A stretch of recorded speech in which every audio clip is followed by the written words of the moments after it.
ele nos traz alguns ensinamentos que às vezes passamos por cima, por só ler, por não meditar. Às vezes ouvimos rápido e não entra, não desce para o nosso coração. Certo é que a palavra de Deus, por ser viva, ela sempre nos trará um alimento novo e quentinho cada vez que meditarmos nos textos da Bíblia Sagrada. E aqui Jesus, a Bíblia relata um diálogo de Jesus com um homem. E a Bíblia diz que esse homem era príncipe dos judeus. Ele fazia parte do alto escalão, ele era membro do Sinédrio. E o que era o Sinédrio, irmãos? Muitos aqui sabem, mas para quem não sabe, o Sinédrio é como se fosse... era a Suprema Corte da época. Os irmãos têm ouvido falar nos últimos tempos, muito mais ainda, né? Do STF, Superior Tribunal Federal. E tem os ministros lá no STF. São 11 ministros. Lá na época, o Sinédrio era composto por 70 membros.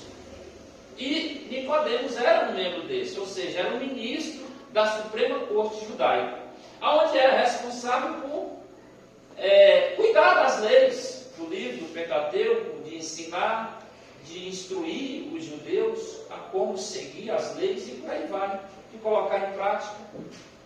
E a Bíblia fala, começa aqui relatando que Nicodemos ele foi ter com Jesus à noite. É interessante como a Bíblia ela é minuciosa, ela retrata mínimos detalhes.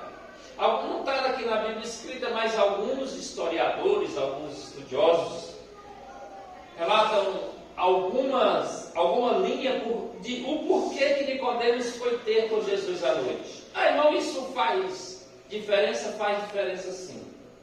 Nicodemos, como eu disse, ele era membro do Sinédrio. Muitos dizem que ele não queria se comprometer em ir ter com Jesus, porque na época Jesus aqui, nesse período aqui, já estava sendo procurado pelos fariseus, pelos sacerdotes, e já havia muitos noticiários circulando na Suprema Corte, no Sinédrio, acerca de Jesus e dos seus ensinamentos.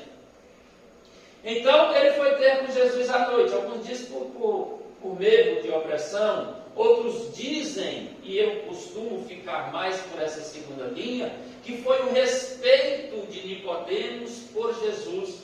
Porque a primeira fala de Nicodemos, quando se relaciona com Jesus, quando fala com Jesus, ele chama Jesus de rabi, de mestre. Então, na ocasião, as pessoas não acostumavam em ter com os mestres da época, com os rabis da época, no período, durante o dia, pois eram muito atarefados. E por sinal de reverência, eles, quando tinha alguma coisa para conversar, algum assunto para tratar, sempre iam ter com esses mestres à noite. Amém? Os irmãos entenderam? Então ele tem esse encontro com Jesus e fala com Jesus que, mestre, tu só pode ter vindo da parte de Deus, porque se Deus não for com o Senhor, você não pode fazer essas coisas que tu faz. Você não pode nos transmitir esses sinais que tu faz se Deus não for contigo. Então tu só pode ser enviado de Deus. Só que Jesus, se a gente perceber, Jesus ele não vai naquele sentido que Nicodemos começa a conversa.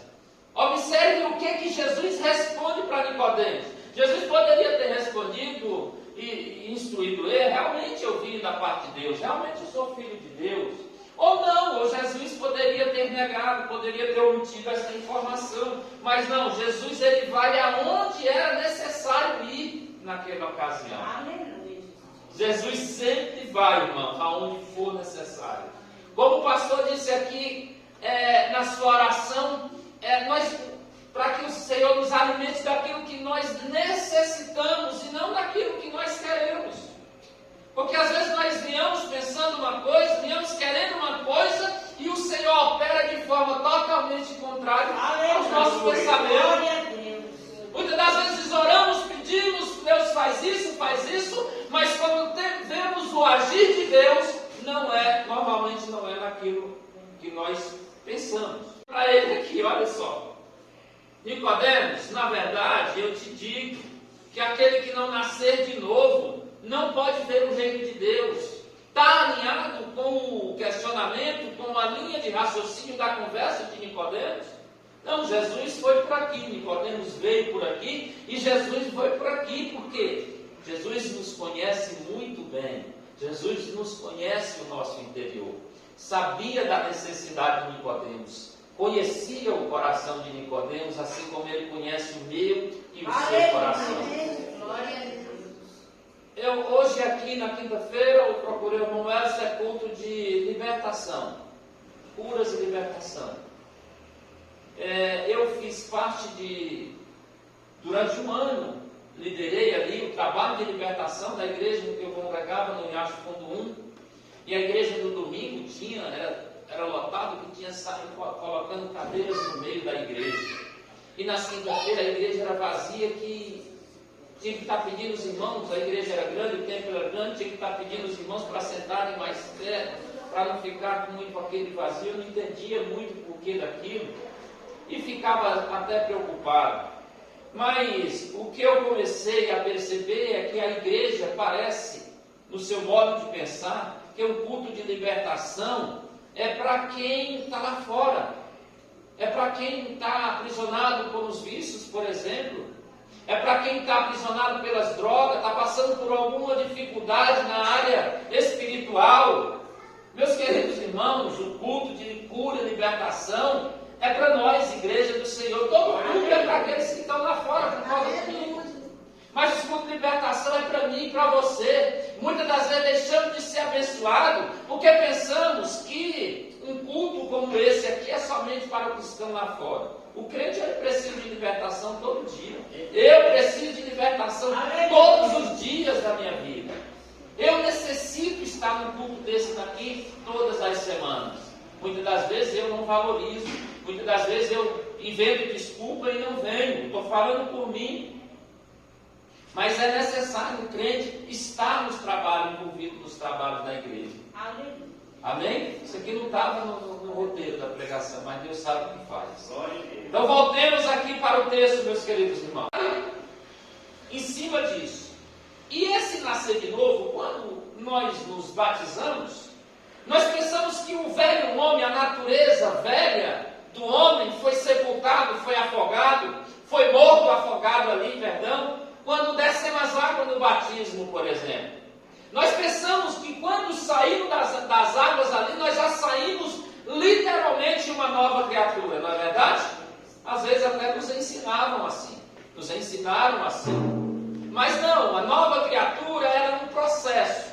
É através de um processo, de um convívio, de um relacionamento com Deus e com a sua palavra, que a nova criatura vai se manifestando. Porque como que nós sabemos que somos verdadeiramente uma nova criatura? Através das nossas atitudes, através dos nossos comprometimentos com as coisas de Deus, através de tudo aquilo que vivemos no nosso dia a dia. Infelizmente tem pessoas, tem crentes que estão na igreja há muitos anos, mas que quando se senta para conversar com essas pessoas, 1 minuto, 2 minutos, 1 hora, ele não fala nada, nenhuma frase, nenhuma palavra relacionada ao reino de Deus. Ainda mais pelos processos políticos que a nossa nação está vivendo. Fala de fulano, de ciclano, de beltrano, mas não fala de Jesus. A nossa fala nos denuncia se nós somos ou não somos uma nova criatura. No momento em que estamos reunindo nas rodas dos amigos, lá as nossas atitudes, lá as nossas falas nos denunciam para eles se nós somos ou não somos uma nova criatura, nascida na água e no Espírito. Nos confundem, porque pensa que já nasceu lá aquela nova criatura debaixo da água e já sai literalmente, já é um processo, é naquele processo ali não, mas é no decorrer da nossa vida. É no decorrer da caminhada. Muitos vão se perder e nunca vão nascer de novo. Não se assuste com isso. Muitos se enganam a si mesmos. Não têm atitudes novas. Não têm um relacionamento com Deus que é através da sua palavra. E nunca irão nascer de novo. E Jesus fala o que acerca daqueles que não nascer de novo? Não pode ver o reino de Deus. Tu diz, não preciso eu te falar, não precisa o teu pastor te chamar a atenção, não precisa o membro da igreja te chamar a atenção. Faça você o que Paulo diz lá em 1 Coríntios, faça uma autoanálise de você mesmo, das suas atitudes, do seu comportamento, irmãos. Como tem sido o seu comportamento? Como tem sido o seu dia a dia? Como tem sido quando muitas pessoas passaram uma vida inteira observando você, aí você vem para o reino, vem para a igreja, é batizado, agora você anda falando por aí, eu sou crente, mas essas pessoas que te observavam lá, vai passar a te observar mais ainda agora, e vai ver suas atitudes a mesma. Como que essas pessoas vão ser impactadas para vocês trazer ela para o lado de cá? Como que essas pessoas vão ver em você desejo de ser igual a você? As nossas atitudes têm que ser novas. A atitude de nova criatura é diferente. A atitude de nova criatura, a fala de nova criatura é diferente. O comportamento da nova criatura é diferente, aleluia. E não precisamos de muito esforço para isso, porque a própria palavra de Deus nos ensina como nos comportar, nos ensina como falar. Amém? Amém. Damos continuidade no texto. E Nicodemos, ele fica sem entender, claro, porque Nicodemos não podia entender, porque ele não estava conectado no reino espiritual. E ele fala, como é que pode, como é que eu vou tornar a barriga da minha mãe, como é que esse negócio me explica, e vou nascer de novo? Jesus, não. Na verdade, te digo que aquele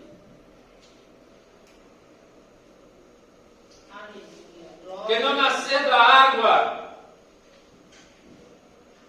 qual é o simbolismo, simbologia da água aqui na palavra, queridos? Nesse texto, é a própria palavra. Por isso que muitos confundem o batismo nas águas. Aquele que não nascer desta palavra, aleluia, glória a Deus, e do Espírito Santo, glória. É isso que Jesus respondeu para Nicodemos. Não pode entrar no reino de Deus. Por quê? Porque está pegado a alguma coisa do mundo, porque ainda não se desapegou, ainda não deixou Deus trabalhar na sua vida, porque ainda não mudou as atitudes, porque ainda não parou com algumas práticas que entristecem o Espírito Santo. É por isso que Jesus está falando, que não pode, é Ele que está falando, não sou eu que estou falando aqui para você, é Ele, Jesus, que diz. Se as tuas práticas não mudar, se o teu comportamento não mudar, se a tua relação com as pessoas não mudar, não pode entrar no reino de Deus. E o que é que eu identifico? Através da palavra. Se mentia, não pode mentir mais. Se roubava, não pode roubar mais. Se enrolava, não pode enrolar mais. Aleluia! Glória a Deus. Glória a Deus. Meus queridos irmãos, aqui o Espírito Santo de Deus está falando, não é que a gente tem que colocar uma capa de santidade. Não, queridos, santidade é a expressão daquilo, da mudança interior do homem. A santidade é a limpeza, aleluia, gerada através dessa palavra, porque ela purifica o homem. Aleluia. Santidade é um relacionamento com Deus, é um querer estar perto, estar junto de Deus, é querer obedecer, é querer servir a Deus. Esse processo de santidade, cada um precisa ter o seu. O que estou falando aqui nesta noite é realmente, no literal, as suas atitudes no dia a dia. Não é você sair arrotando por aí que é crente, que é isso, que é aquilo, e no teu particular, na tua casa, dentro do teu lar, você ser uma outra pessoa. É ser uma pessoa aqui, é ser uma pessoa ali, e é ser uma pessoa por onde eu estiver. É ter uma sinceridade com Deus, diante de Deus. Essas atitudes, elas vêm sem esforço. E Jesus fala, olha, não te maravilhes quando te diz que necessário é nascer de novo. Porque o vento sopra, você ouve. Você vê o movimento das folhas. Você ouve o uivo do vento, mas não sabe de onde ele veio e nem para onde ele vai. Jesus dá o exemplo assim, é aquele que é nascido do Espírito. Por quê, querido? Porque não faz mais a sua vontade, aleluia, e sim a vontade daquele, aleluia, que os chamou, que os tirou a maravilhosa luz. Aleluia!